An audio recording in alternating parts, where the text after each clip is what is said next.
Each year, the Santa Clara County chapter of NAMI, the National Association of Mental Illness, holds NAMIWalks Silicon Valley. This year, the fundraiser brought in more than $250,000. It was thanks in part to people like this guy, Jeff Gans. He brought a whole team with him to support people with mental health issues, but what we really found fascinating about Jeff is that walking for mental health isn't something he does just once a year. It is something he is creating an entire movement around. Jeff Gans is serious on the hikes he leads about leaving no trace. We have footprints or anything. It's why when Jeff loads his truck with supplies for a group hike, he packs, take this, of all things, and just a leaf blower. Clear it all out. There is, however, one thing Jeff does want his hikes to leave behind.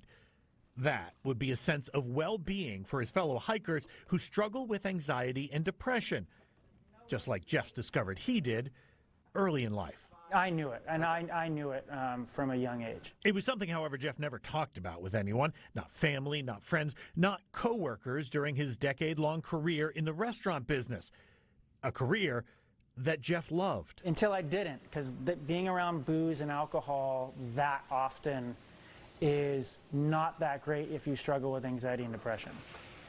And so I ended up leaving that career. For 9 months, Jeff traveled Southeast Asia, Hawaii, Mexico, finding time in each place to hike. And what Jeff discovered was that the more miles he logged with his backpack, the less anxious and depressed he felt. He said disconnecting from the stresses of everyday life and reconnecting with nature were life-changing for him. Why wouldn't it be the same for others? Hiking changed everything.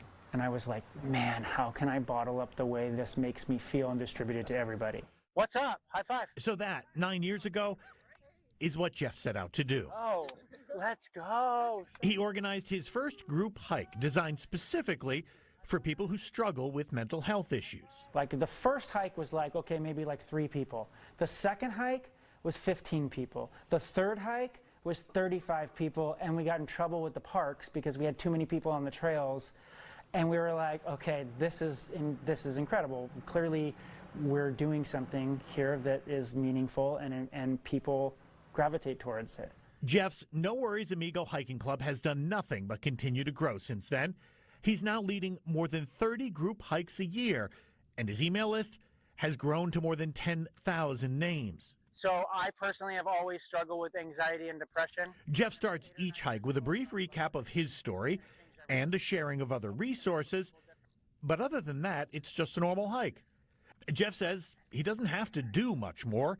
He lets nature take care of the rest. Being away from your phone, disconnecting, getting in touch with yourself, I think is just a lot of us have a really hard time with. A lot of people who struggle with anxiety and depression have a very hard time disconnecting. And I felt so much love.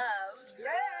In the process, of course, the hikers connect with each other, building a much-needed, like-minded community. For many, their first steps toward better mental health.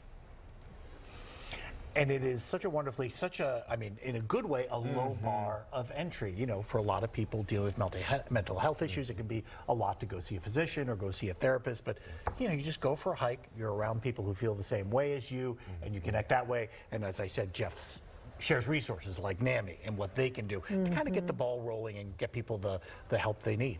To be outdoors is just such a game changer. It really just clear changes your mind. Yes, totally. Oof. Yeah, and to have that support group is just wonderful.